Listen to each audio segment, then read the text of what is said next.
The rupee is plumbing new lows again. Today, I think it hit 78 rupees to the United States dollar. And ask people why it is plumbing these new lows. Nobody, except perhaps some mandarins in the finance ministry, can give you an answer. They say that India's rupee is against a bulk of currencies, and this basket of currencies, the weights for each currency is different, and when a heavier weighed currency appreciates against the rupee, then the rupee depreciates accordingly. This, in my opinion, is a lot of hot air. This may have been useful at a time when perhaps the world was in a slightly different economic order, but in the last decade or so, you're seeing how people are printing money like there is no tomorrow, except one country. Out of the 198 countries, one country did not print extra currency, extra money, did not increase the currency supply in order to tackle the COVID situation, and that was India. And I still don't understand why this is done, and everybody else is doing it. Why not do it? Because that's when you don't get depreciated. India did not get any brownie points for not printing more currency, unless they did it and didn't tell us. That's also possible. The long and short of it is India should start seriously looking at trying to come up with a different way to weigh its currency vis-a-vis the currencies of the world. Do you know that apart from China, India perhaps are the largest number of gold reserves, because Indians love buying gold. Akshaya Tritiya day, every family goes and buys, even if it's 1 gram of gold, they want to go and buy that gold. So India perhaps is, if not the largest deposits of gold in terms of ownership of gold, if not the most, probably in the top 2 or 3.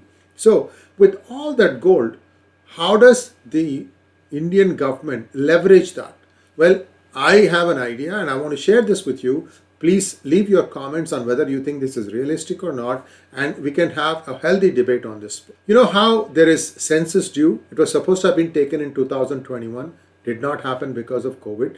It may happen sometime in the near future. However, I like this census process to add a couple of other things. Remember, there was a law passed to tie the voter's card with the Aadhaar card. How do you make sure that happens? You do it when census happens. You tell people if you don't do it, you don't get to vote.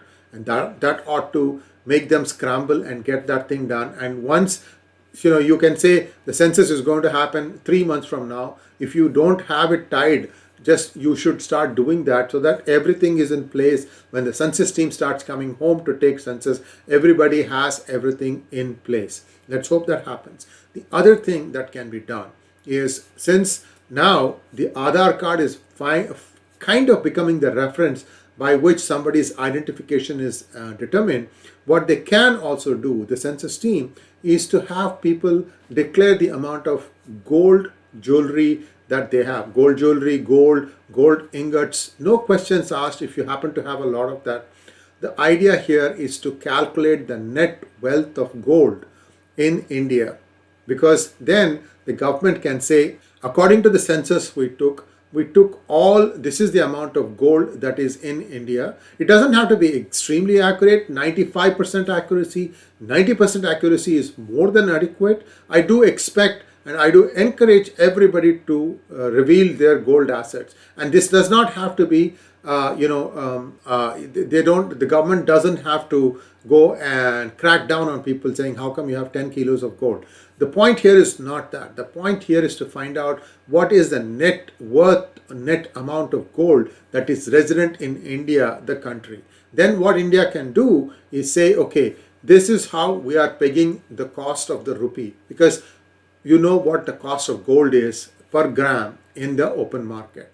Then you can derive the value of the rupee from that and say the rupee is no longer tied to the basket of currencies, but instead it is tied to gold. India's rupee will perhaps be the first one to have going back to a gold measure. Everybody now is not. Everybody is paper currency. But if you do that, the Indian rupee will get a lot more respect, and also it will not fall as fast as it is falling now. In fact, it might even rise because India is constantly getting more and more gold. So every census you can repeat this process and thereby recalibrate the rupee. If you do this thing, the rupee will not vary that much over a period of 10 years, which is a very good stable way to say, okay, India's currency is stable, and the reason it is stable is because it is pegged against gold, not against a basket of currencies. Thanks for watching. Please like, share and subscribe to our channel, and please also consider clicking on the bell button for notifications.